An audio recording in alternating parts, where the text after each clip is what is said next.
Hi, it's Jane from Scraptasticyarns, and apparently I am suffering from Startitis. Yep, apparently I am. I'd shown you a couple weeks ago about those white squares that I was given, and I started putting them together. I just have the one row together. I'm using a continuous granny join for it. And of course, I had started the blanket with the bluebell and the off-white and the light blue speckled from Red Heart. Worked a little bit on it, but not a whole lot. And then, I started... Something just fell out of the shelves. Sorry about that. That was kind of weird. Okay, and then I had started this blanket with the with that green that I'd gotten at Scraps and Skeins, and I've been adding some colors that I've been finding along the way that are some of I believe they're I believe that they are Karen's Simply Soft, and I believe these blues are from Premier's Bobbin Yarns, but I'm not positive. So what I've been doing is just putting those together as I go along, using up some of those scraps to make an afghan with that. And that is it for what I have started. Hand is healing well. Still can't squeeze the ball completely, but I do have some feeling in my fingers. And I have, like I said, the zingies, where I feel an electric pulse occasionally that comes through.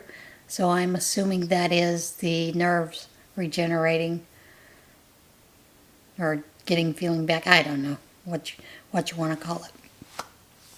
But did want to discuss with you something. Yesterday I had posted a picture of, and at the time I posted the picture. It was a picture of a shawl that I had written, created, and I hadn't had a name for it, but the name did become the Summer Crossing Shawl pattern. And so I posted a picture of it, and several people have commented on it. And Lottie had made a suggestion about doing a cowl with it. So I've been thinking about that this evening, and I thought, maybe I will do a cowl with it. I haven't started filming it yet, so I'm hoping that perhaps maybe by next week I can have a couple of the rows done up for the cowl. We'll do it a couple of rows at a time. And it is simply a pattern. I believe it has a 4-row repeat, but don't quote me because I haven't looked at it again yet. Need to look at the pattern again to make sure. And so yeah, I think I will film that, and we'll do it as a cowl for those of you that are interested. And yeah, so I am going to start looking for some yarn, grabbing some yarn for that to actually use to make it. If I remember correctly, I used, for one of them that I had made a shawl out of it, I had used a full 1.5 of the Red Heart ombres for a large shawl. And then for the original that I'd started, I was just using scraps of some blues and some off-whites that I had, or cream colored, to make it. And I think that probably totaled maybe 2.5 8-ounce skeins. So you are probably going to need about, somewhere about 20 ounces of yarn for it to do a decent sized shawl. Of course, you can make it much larger if you want to, because they are just repeating rows, and you can just repeat and then add a border on it if you want later on. So yeah, I just thought I would discuss that with you and tell you those are some things that are coming up. I do have some other things that I've been working on, but like I said, I've been busy in the house putting things away, those kind of things. And a couple of other projects that I have going that I'm working on. So, are you ready for a little wadding tarnation? I have a couple of stories here. First story, sunflower field owners ask visitors to stop taking nude photos.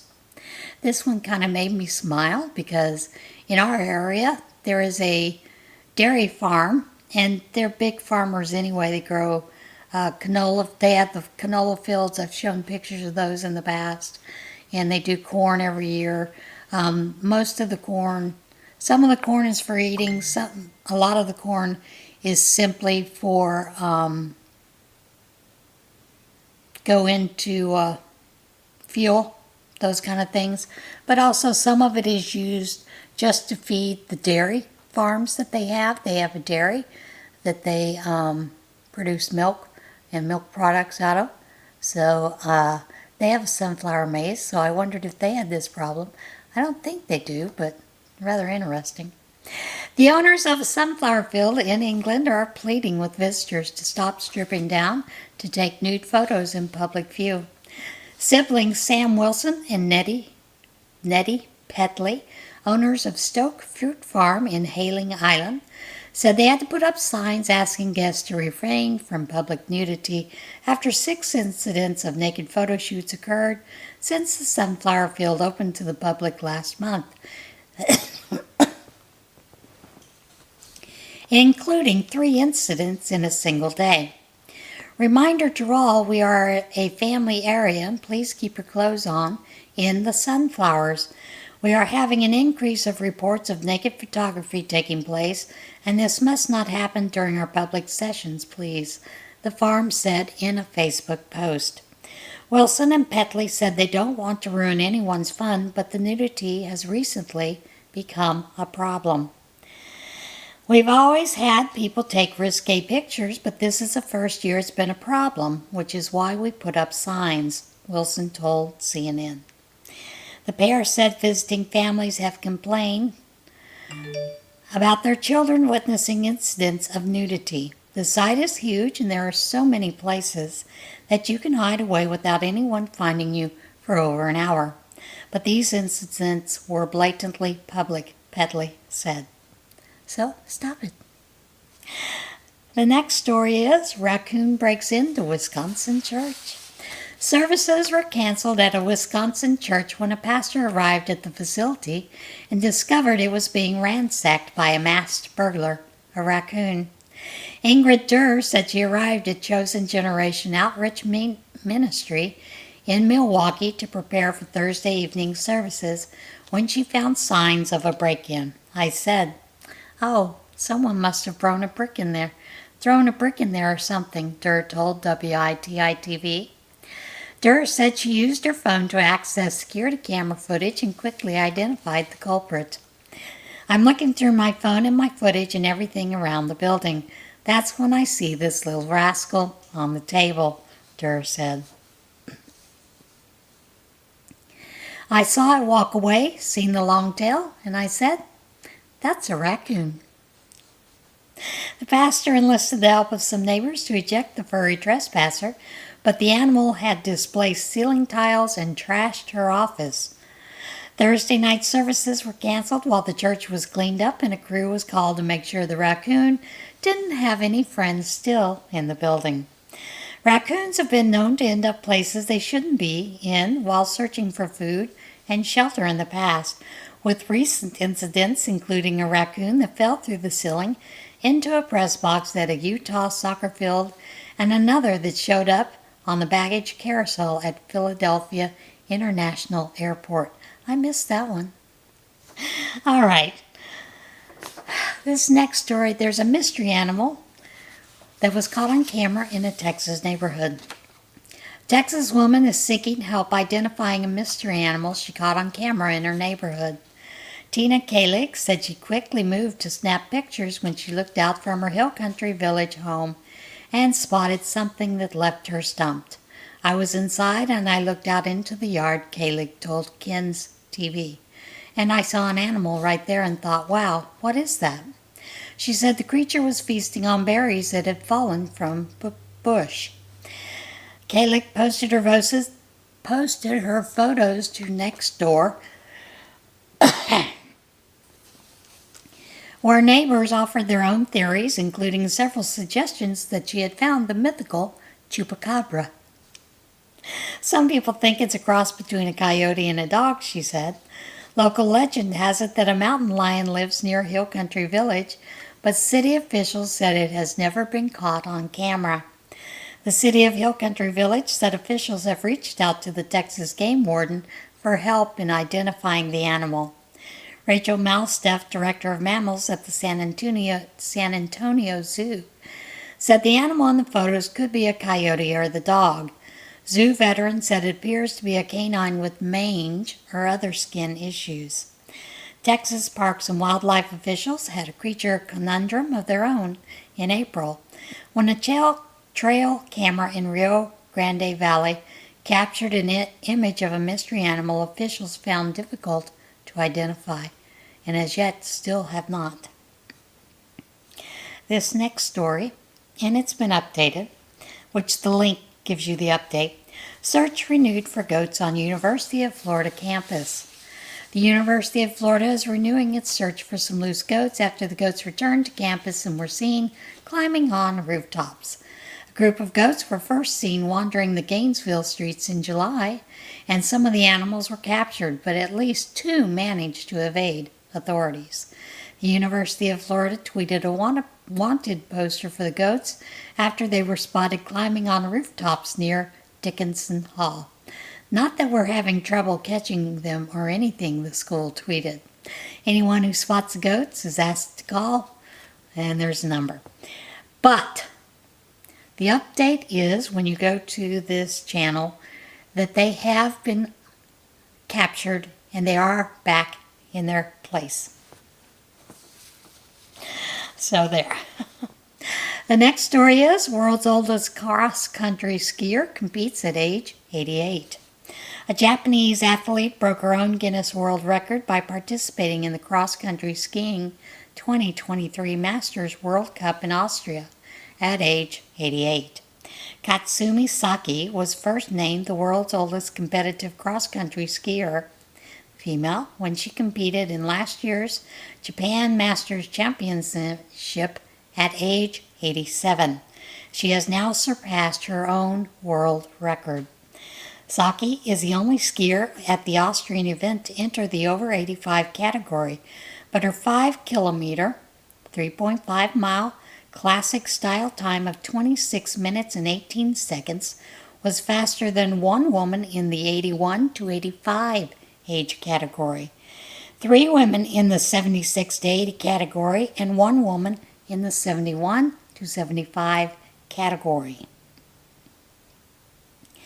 Saki then took on the 5-kilometer freestyle event, achieving a time of 29 minutes and 4 seconds, beating the times of 2 women in the 81 to 85 category and 2 women in the 76-80 category. The skier now said she has her sights set on breaking her own world record again at the February 2024 Masters World Cup in Finland. That is it for today's What in Tarnation stories. Now, the next thing I have to discuss with you is there are some folks that were on the cruise know that I have been seeing a gentleman by the name of Collins. And Collins, for the past couple of months, has been in South Africa on business. And Friday evening, he was on his way to the airport to actually come home and he was with another man. I don't know if this is the man that was taking him to the airport or what, but they were involved in a shooting. The one gentleman was killed, and Collins is in a coma in a South Africa hospital at the moment. I was contacted Sunday morning by the South African police detective using his phone because I was supposed to pick him up from the airport Saturday and he was no show, and I'd been trying to find out what was going on, where he was, calling and not getting any answers. And she said that they had discovered the phone, the two phones. The one phone they weren't getting any answers to. This phone was, they had to charge it up, which is why they waited to call me. Plus they wanted to try to see if they could find out any other information. But they notified me because he had listed me as wife in his contacts. So I am asking for prayers for Collins for healings. He was shot twice in the back and once in the neck. I don't have any more information than that. So I do know that South Africa is, in the area where he is a very dangerous place at these times. So there. Yeah, that I don't have any more information, and like I said, just asking for your prayers for Collins, that he has complete healing from this, and no neurodeficits or paralysis or anything like that. I haven't had a chance to talk with the doctors. I've asked for them to have one of the doctors call me so that they can give me a prognosis and update, but I have not received a call yet. And most likely, you know, because of privacy, I may never get that call because we're not really related. You know, other than that, but I do know that he has no other living relatives.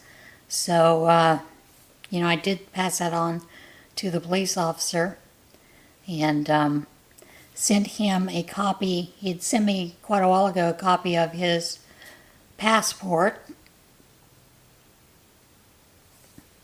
Just wanted me to have that to hold on to for whatever.